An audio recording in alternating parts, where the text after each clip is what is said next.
Hey guys, welcome back to a very special episode of Chuckload of Comics. Our guest here today, you've heard of this guy. You have heard of him on social media. You saw him in Time magazine. This is Carmelo Chimera, the guy giving away his comic shop. He started a contest. Carmelo, I'm going to let you tell us all about it. We got a lot of questions about this amazing idea you had, but why don't you just fill us in? Thank you, Chuck. Well, I've owned Chimera's Comics. We've had two locations for 8 years now. And, I got to a point where I've been spread way too thin. I recently got married. I just took on a full-time job as an attorney. And we're publishing a lot of comics these days. So I knew I was doing everything like I don't want to say half-assed, but not as great as I could have. And I knew something had to go. And when I thought about getting rid of one of my comic book stores, it kind of broke my heart because they're my babies. I mean, they're my life's work. Yeah, totally. And the thought of selling it or closing it was so cold and sad. Then I had this spark, right? I had this idea to give it away, and that was an idea that I could not only live with but be excited about, right? Because now I could do something that might have a lasting positive impact. And now that the dust has sort of settled from the contest itself, I really was a success, I think. It really was. I mean, it started out because my friend Tony, who visits your store all the time, he's one of your regulars at Chimera Comics, and he told us about it in the Oaklawn location. He told me about it just because he heard about it. Awesome. And then I see it on Facebook. Then my mother sends it to me on Facebook from Virginia. Then I see it on the WGN Morning News. Then I see it on national news. And then I found out you're in Time magazine and they're talking about it. Yeah. Did it blow your mind how big this thing took off and how quickly? It did. I mean, it was the sort of thing where, you kind of hope something like this could spread. And I told this to the reporter from NBC, or Michelle Rellerford. I told her that the point of this was to spread positivity and to kind of knock down cynicism a little bit. And I can't do that unless the message reaches people, right? And so that's what all that press allowed me to do, is kind of spread that message of possibilities.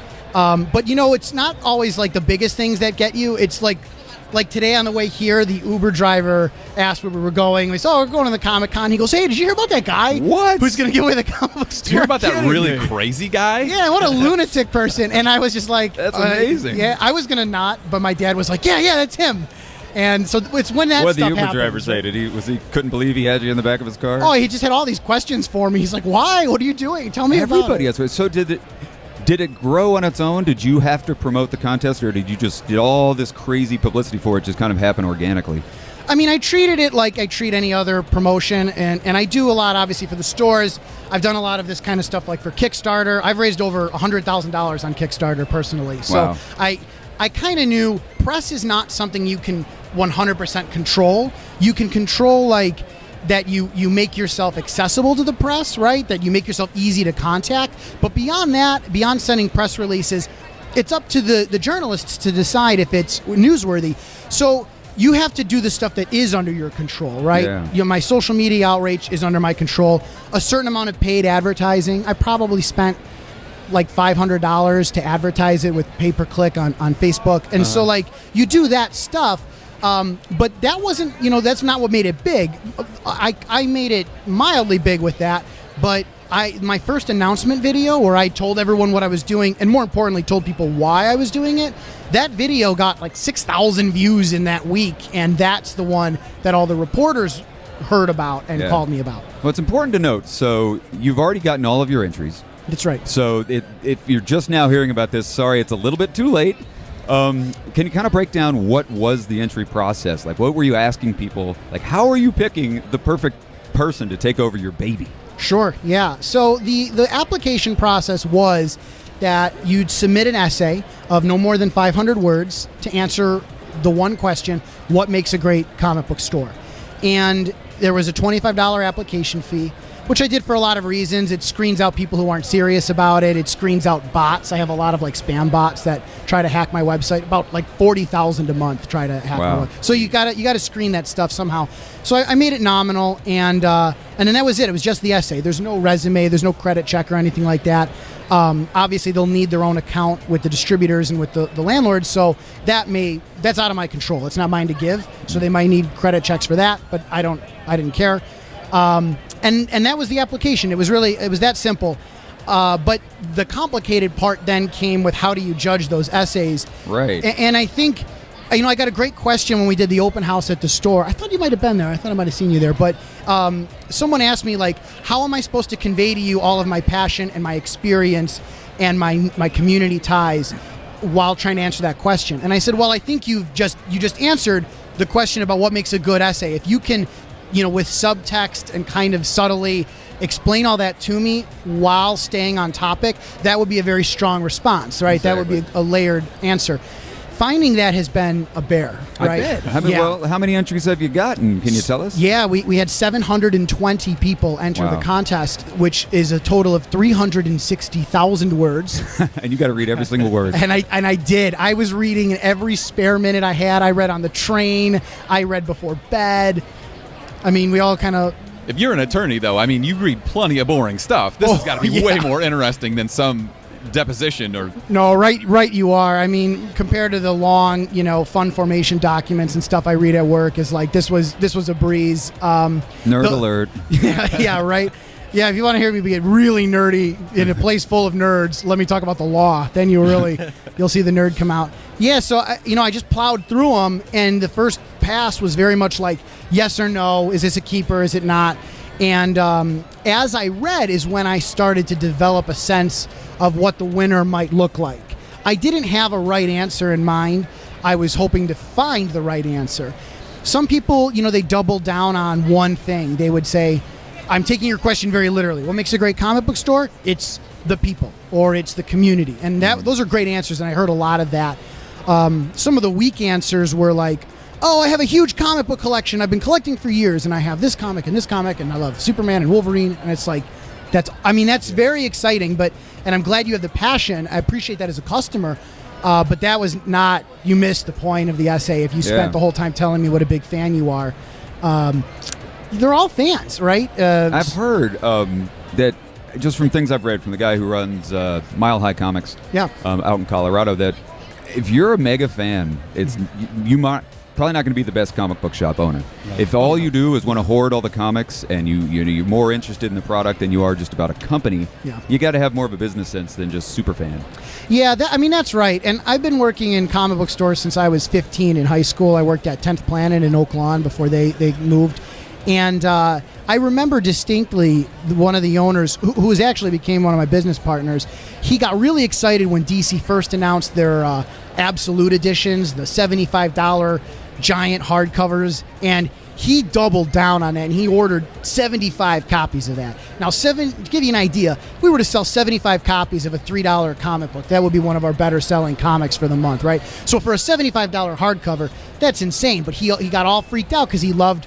it was Perez, right? It was George Perez's artwork on JLA Avengers, and he loved Perez. He loved the artwork. He got a bunch of copies, and I mean, he was literally giving them away for Christmas that year because he just had too many.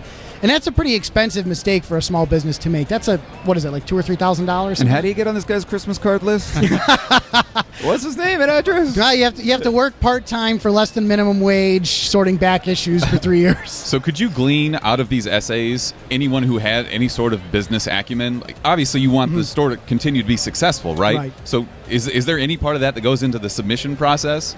Yeah, I think you've hit upon like the hardest thing to find in these essays, because people rightly so wanted to talk about their passion and their creativity, and that is important.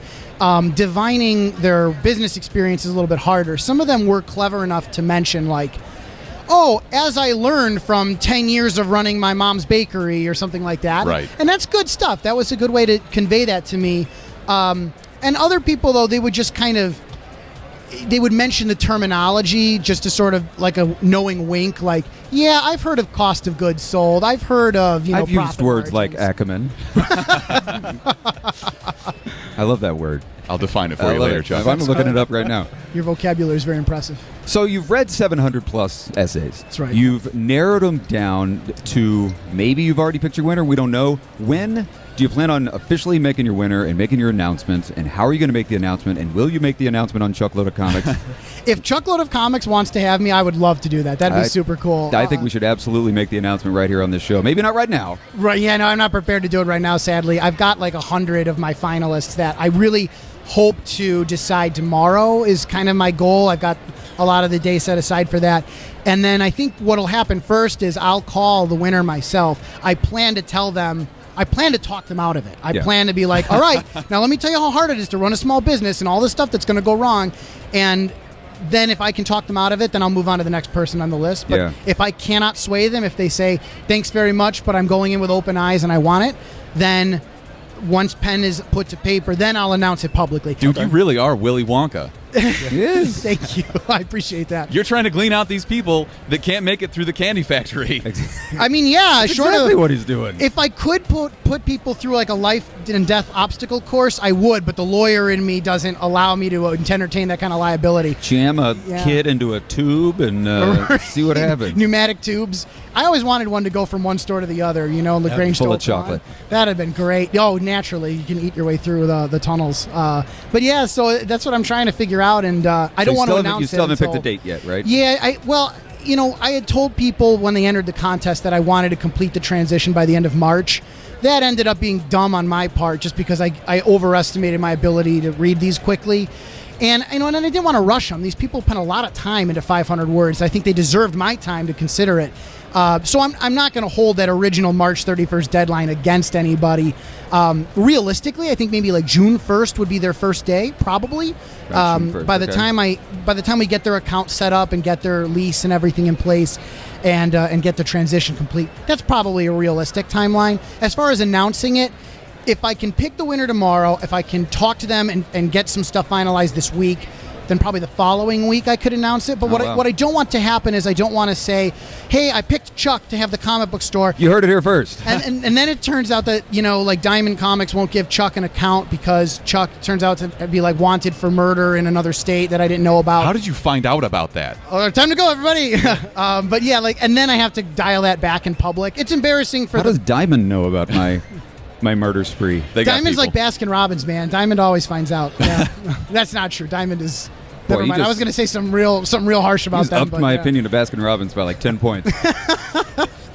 Yeah. Well, that's cool. This is absolutely an amazing story. Thank you. I mean, people are freaking out about this guy giving away his comic book shop free of charge to one lucky essay winner. It's an amazing idea. And I got to say, it's a perfect. I feel like the marketing for this is perfect for everybody. Whoever wins this store is going to have such a big following. It's been all over the news. Your LaGrange store is going to, the name's out there even more than before. It's going to help everybody. I mean, it's just a great idea overall. That makes me very happy to hear that. Thank you for the kind words. I obviously hope that it, tells people what my brand is trying to be about. My comics and my stores are trying to be about positivity. They're trying to be about inclusion. And I think that's what this contest does. So I hope it sent a true message about what I want to stand for in this industry. And then I hope, as you said, the news has been calling, right? When I do this grand reopening with this new owner, the news will come out for them. And that'll give them a huge head start. Right. Every business wants the press to show up to their grand opening, but people are waiting to come to say, hey, this is the one who won. It's amazing. It's going to be, it's great. And I was humbled that I got to be the one to carry this message, but it's a message I believe in, is that you've got to challenge the limits you put on yourself. Most of the limits that hold us back are self-imposed. I want people to look twice next time they say I can't, or I don't think it's for me. I want them to look twice and say maybe it's possible. Dude, I'm gonna run through a brick wall right now. You got me going. I know, I'm ready, man. So we've talked about the store, but do you want to plug I know you've got your writing. Thank you. That's very nice of you to say that. I'd love to tell you just a little bit about the work we're doing at Carmelos Comics now. We successfully kickstarted and released my first graphic novel, Magnificent, last year. It was a superhero story, Chicago-centric, named for the Magnificent Mile. And that you can get that on Amazon. You can get that from our website now. And the next one that's coming out probably by the end of May, probably the last event I do at Carmelos Comics Oak Lawn, is a horror anthology called Cellar Door. And I'm super excited about this one because Magnificent was my baby, but Cellar Door has 15 different creators from the Carmelos Comics community. Some are first-timers, like my wife has a story in there. Oh, she is. And some are longtime veterans. Rafael Nieves, who wrote for Marvel Comics in the 90s, is one of my customers, and he contributed a story. So it's the wide range of experience brought together under this horror banner, and we all love horror, so I think it's going to be great. I'm working on a political conspiracy thriller called Fake News. And later this year, I'm going to release the prequel to Magnificent, which is probably the thing I've been building up to, because I want to put a superhero up against the real challenges facing the world. He's going to go up against gun violence, domestic violence, and these are like tough things to write about because you want to do them sensitively and you want to do them justice, but we also can't not talk about them. If we don't talk about them, nothing changes. Yeah. The discourse is important for a society, and that's what I think art does for society. And comics are a unique way to do it. So thank you for giving me the chance to tell you about that. Absolutely, guys. Chimera Comics, I assume it's ChimeraComics.com, probably right, to find out a little bit more information. Just Google it. If you just Google the guy giving away the comic book shop, you're going to find Comic Book Willy Wonka. tons of stuff. That's and you're going to hear a lot more about Carmelo Chimera in the coming future. And if you want to find out who gets picked to win, it's an unofficial thing. We may be announcing it right here on Chuckload of Comics on YouTube. Thanks a lot for being here, man. Really Thank you. appreciate it. Stick around. We're going to be at booth 1876 all weekend long here at the Chicago Comic and Entertainment Expo. See all of our interviews on YouTube at youtube.com/chuckloadofcomics and chuckloadofcomics.com. Click the subscribe button. Join us here every single day for interviews, nerd news, everything happening in the world of fandom every single Sunday. Talk to you later. See you here next time. That was great, man. Thank you very much.